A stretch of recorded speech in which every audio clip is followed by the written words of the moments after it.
things about what you've done in the community. I like the answers you give to financial planning questions. Here's his contact information. He said it was the biggest referral he's ever had in his life, ever. It wasn't just the biggest referral in BNI because it was really only his first big one, but his first big one was the biggest client he's ever had in his life. And it took 2 years and 3 weeks. Can you imagine if he didn't renew at that third year mark, that 2 year, 1 week mark? He would have lost his biggest client ever. So the short answer to the question is it depends on what business you're in. If you're in a business that should be getting referrals constantly, you'd better do some inward looking. You'd better look at yourself and say, what am I doing wrong here?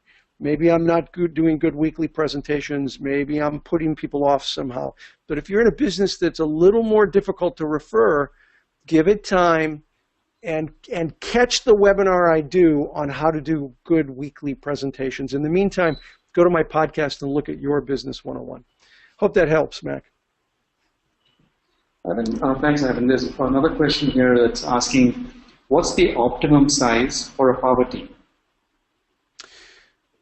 Yeah, well, the optimum size for a power team is it's a little bit like saying there's an old joke about a song having too many notes in it. A song can't really have too many notes, and a power team can't necessarily have too many people. They can have the wrong people, which would make it too many. So, I mean, honestly, the biggest power teams I've generally seen were 7 or 8. There might be a few exceptions to that. A power team is supposed to be a small group of people, and they've all got to truly be in a symbiotic relationship, compatible, non-competitive professions. A lawyer, a banker, a financial planner, and an accountant. They all have clients that could use services that are offered there, but they use them in a different way. Now, I have seen some power teams where maybe there were a lot of attorneys in a group. There's a chapter in Manhattan that had 8 attorneys, if you can believe that. 8, gosh, 8. And they loved it because they passed each other a ton of business. So now there's a power team that probably had 12 or 14 members in it. And that was large, and that was a chapter of 60 members. That's kind of large, but that's sort of the exception, I think, not the rule. A power team, a group of professionals have a symbiotic relationship. My favorite one is the photographer, the travel agent, the florist, the caterer. I call this the wedding mafia. Once they bring you in, they don't let you out. Look, I think, the norm is probably 6 or 7. Really large chapters could have larger power teams. I hope that answers the question. Thanks, Ivan. There's another question from Jatin from Mumbai. He says he's been a member for 3 years, and he has actually done one-to-ones almost twice with all the chapter members. But he would like to know how to increase the quality of reference. He's not happy with the quality of reference. Yeah, so one of the things that I would really focus on doing more effective presentations. So it sounds to me like, Mac, my next webinar probably needs to be how do you do an effective weekly presentation? Because I'm here to tell you it makes all the difference in the world. It makes all the difference in the world. People have a tendency to shotgun their presentation. I'm a full service. I do everything. Whatever you need, like a printer, I do any kind of printing that you need. And when in fact, what you need to do is to be laser specific. I mean, really, really narrow and specific. The more, and this is counterintuitive to business people. Business people, they want to say, look, I can take any client in this field, I will accept. But it's hard to refer somebody when they say, I'll take anybody. And first of all, I've never met anyone called anybody. So you got to get crazy laser specific. I'll give you an example of what I mean. And I think I'm going to switch around the topics, and I'll do how do you do a good weekly presentation on the next one. So here's what I mean about being really specific. Sometimes when I'm working with a chapter, I'll do something where I'll say to them, okay, what I want you to do is give us the name of somebody that you've been trying to reach, but you haven't been able to get past the secretary or the assistant. You can't get past the front door. To meet the person that you want to meet, I need the person's name, their profession, their location, the company they're with. I don't want, so if you're trying to meet someone who's running a hotel, don't say, I want the manager at the Hilton Hotel on the corner of this and that. That's not good enough. I want the person's name. I want a specific person. Boy, I do this with chapters and they go, yeah, that's not going to help me at all. And I said, well, let's just try it.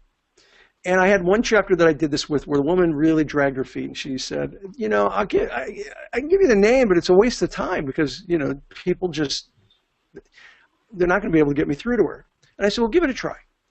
So she said, okay, I want to meet Marty Rodriguez. Marty Rodriguez is the #1 Century 21 real estate agent in the world for the Century 21 franchise. She's been #1 for 8 out of the last 10 years. I want to meet Marty Rodriguez. Now, good luck. And I thought, okay, that's going to be tough. But I asked the room, I said, does anyone know anyone that might know Marty Rodriguez? Woman raises her hand. The woman that raised her hand was the sponsor for this member. The member's name was Sally. And Janet was her sponsor. Janet brought Sally into BNI. Janet stood up and said, Sally, Marty's my sister-in-law. Sally said, oh my goodness, why didn't you ever tell me that?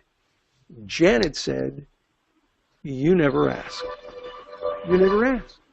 So this is a great example where being crazy specific, laser specific, really has a lot more benefit than just standing up and saying I could use anybody, somebody, you know, whatever.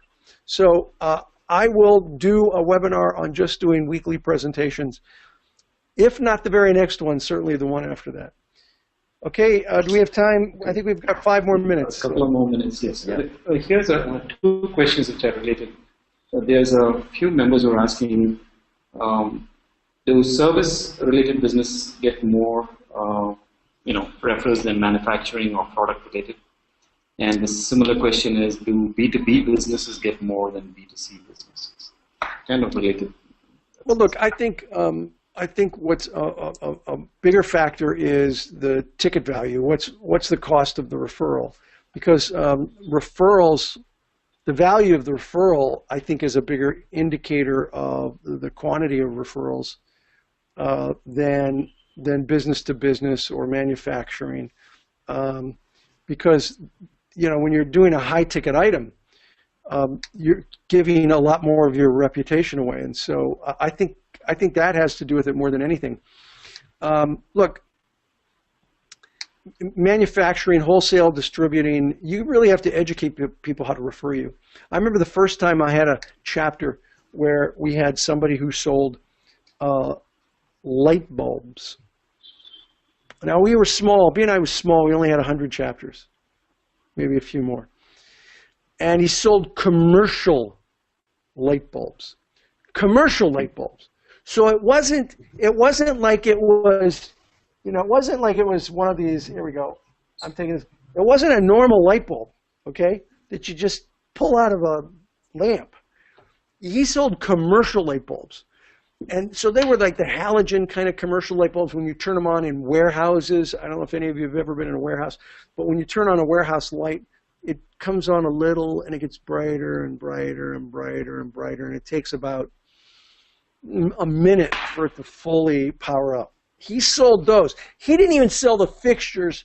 He just sold the light bulbs. That's it. So when he applied for membership, I said, I remember his name, Nordy was his name. I said, Nordy, I don't have anybody who sells light bulbs. I don't know if you're going to do well. And he said, "Oh, I think I'll do just fine." I said, "No, seriously, I don't have anyone who sells light bulbs." And nobody could give him like a mercy referral. I call it a mercy referral. I don't have a referral for you, but I'll buy some light bulbs. You know, you couldn't buy his light bulbs because you needed special equipment to put it in. So Norty said, "No, no, I'll do fine. I'm sure I will." And I said, "Why?" He said, "Well, look, even if I don't give any, even if I don't get any referrals, I'm going to have a group of business people that I can refer. And if I can refer people to my clients, I provide a value-added service. And people sometimes will drop you if you're just charging a few pennies more. I want to provide value add. I want them to want me to show up because I'm helping them in other ways. And I think this will help me do that." I said, "Okay, Norty, good luck." 1 year later, Norty stood up at his, we had a big event, and Norty stood up and said, "I've been with this company for 7 years. I've never won a sales contest, but last month I won the sales contest for all expense paid Caribbean cruise for my wife and I. 7 days Caribbean cruise. 40% of all the referrals that I got that turned into sales, 40% of my sales came from referrals out of BNI." And he said, "And Ivan tried to stop me from joining," which, by the way, then I'd never done that before. He said, "Ivan tried to stop me from joining." So look, manufacturers, wholesale distributors can do well. The key is they've got to teach people how to refer them. They got to teach them who their target market is, and they got to teach them how to refer them. These are the things that one has to do in order to increase business to business or commercial manufacturing referrals. Okay, we might have time for one more short one. If there's one more short one, and then we're done. There's a question from Santosh Burani from the largest chapter. He says that a lot of people visit his chapter from other chapters and keep asking him to do one-to-ones. He's saying he's not comfortable because he's already got members of the same category in his own chapter. How do you handle such requests? Yeah, you know what, I think that's the answer, is that you basically say, "I appreciate the invitation. At this time, I have a strong relationship with someone in your business. Give me your card, and if that person should leave this chapter, I may take you up on it. But at this point, I've already got a strong relationship, but thank you." No is a one-word sentence. It's okay to say no, and be polite. It's okay to be polite with your no, but it's, sometimes you got to say no. So I would say no, and I say no to people when I'm unable to or unwilling to do that. Okay? Ivan, as we wrap up, Arti from one of our executive directors from Delhi is asking, or from Gurgaon, when are you visiting India? I hope to visit India next year. My schedule is booked out several years in advance, and so I will be talking to Mac about the possibility of visiting India next year. I really, truly, genuinely want to come back. It's just, if I caught a different region of BNI every other week, it would take me 24 years to get to all the regions of BNI. So I'm doing my best. I'm going to tell you what a good referral for me would be, everybody. A good referral for me would be a cloning clinic. If you could find someone who could clone me so that I could go to multiple places, that would be helpful.